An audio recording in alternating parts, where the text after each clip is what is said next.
What is up?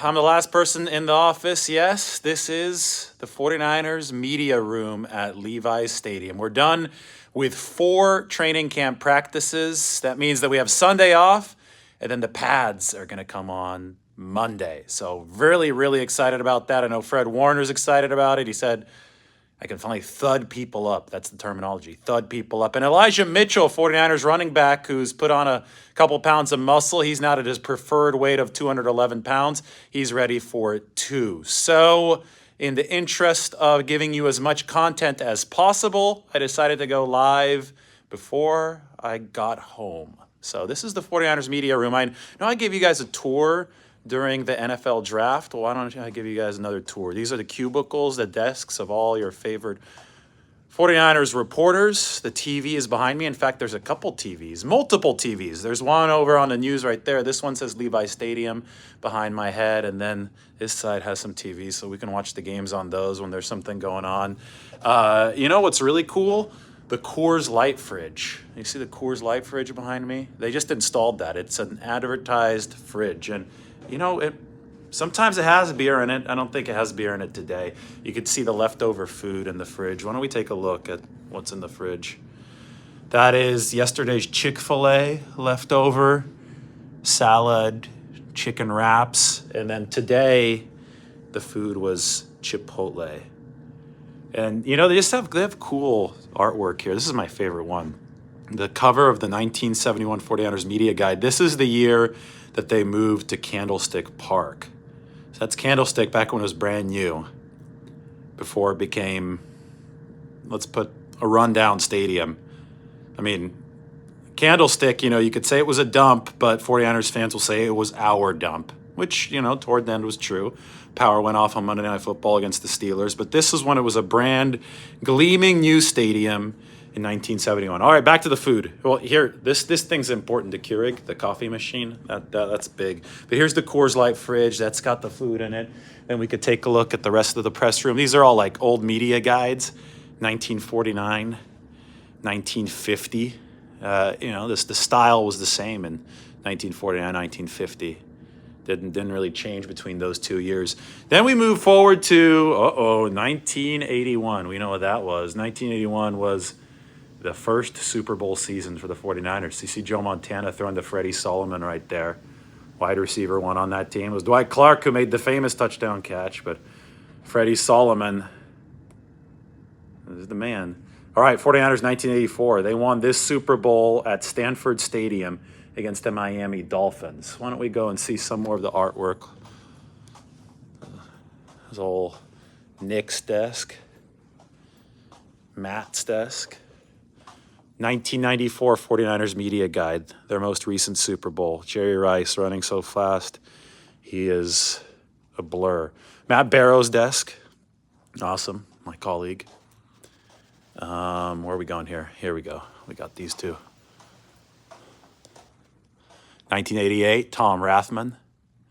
And 1989, most dominant postseason run of all time, the 1989 49ers. They outscored their opponents in the postseason by 100 combined points. We probably will never see that happen again.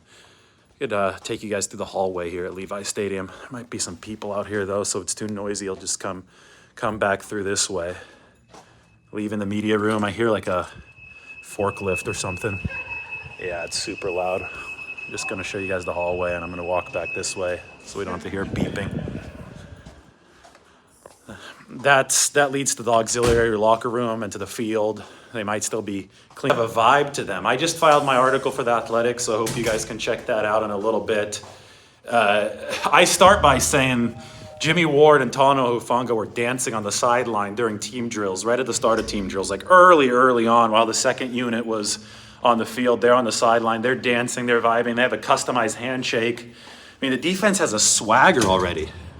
And it's no surprise that they have a swagger. These guys have 10 interceptions in 4 practices. Throughout 15 practices of training camp last season, the 49ers only had 11 picks. So they have 10 already. 3 off of Sudfeld today. Warner got Trey Lance today. And Warner comes into the press conference room and starts apologizing for having a raspy voice because he's been yelling too much, yelling in the good way. So, I mean, these guys got an attitude.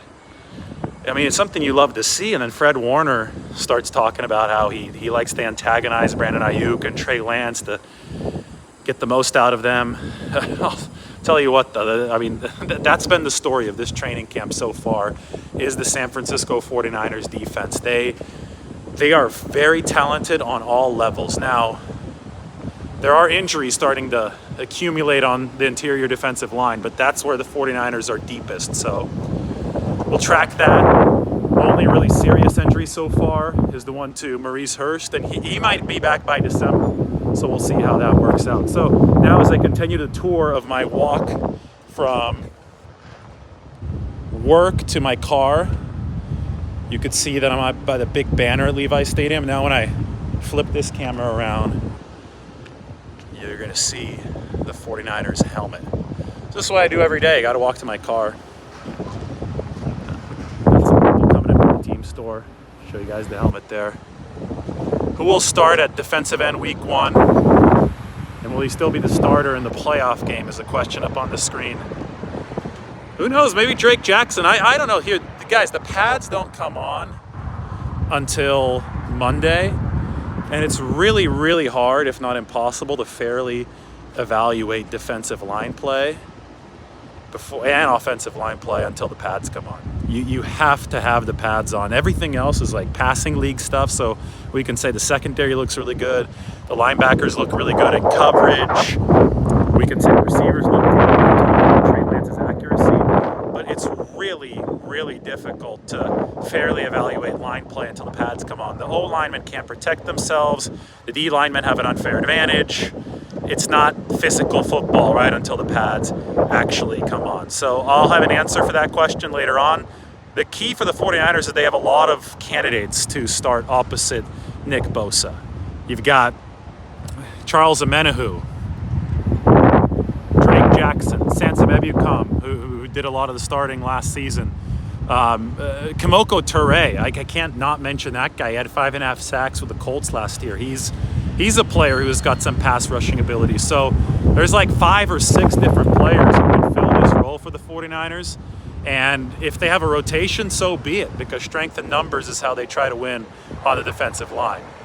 All right, guys, so I am going to continue walking right now. I know it's a little bit windy, so I'm probably going to hang it up here in a little bit.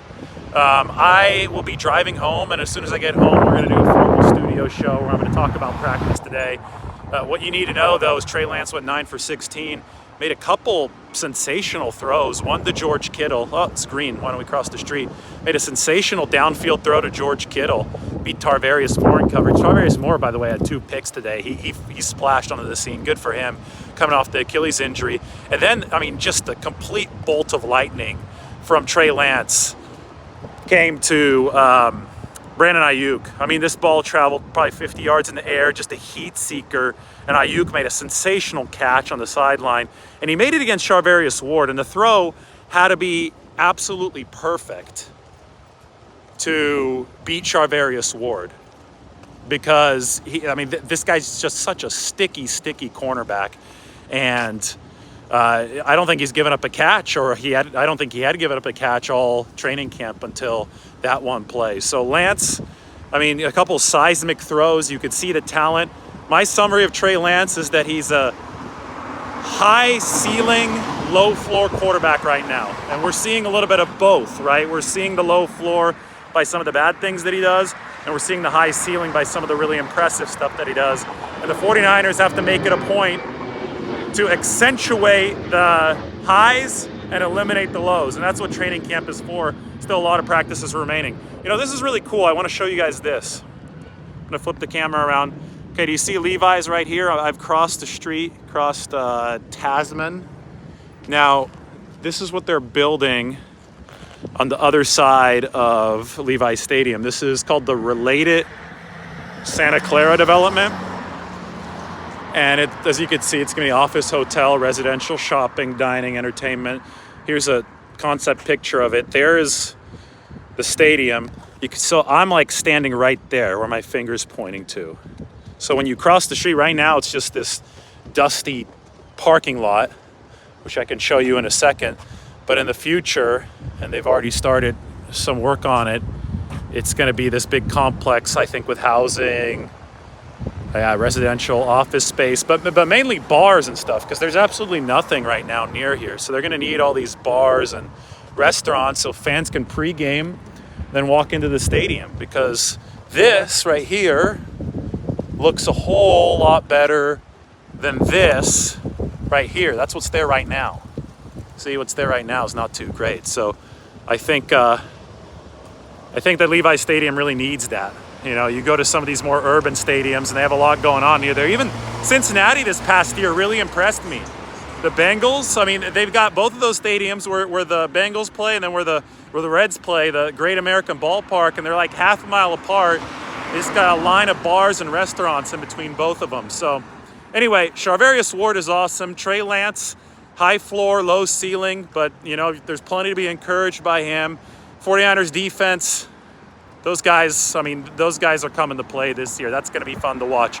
I am going to go sit down in my car right now. Going to drive home, so tune into the live. It's going to be a formal one, studio setting. We're going to talk about my article about practice today from The Athletic. We're going to go over the roster. It's going to be a good show today. So let's bring the heat, coming a little bit later tonight. Talk to you all soon. Sub to the channel because you don't want to miss this one. All right, everybody, take care.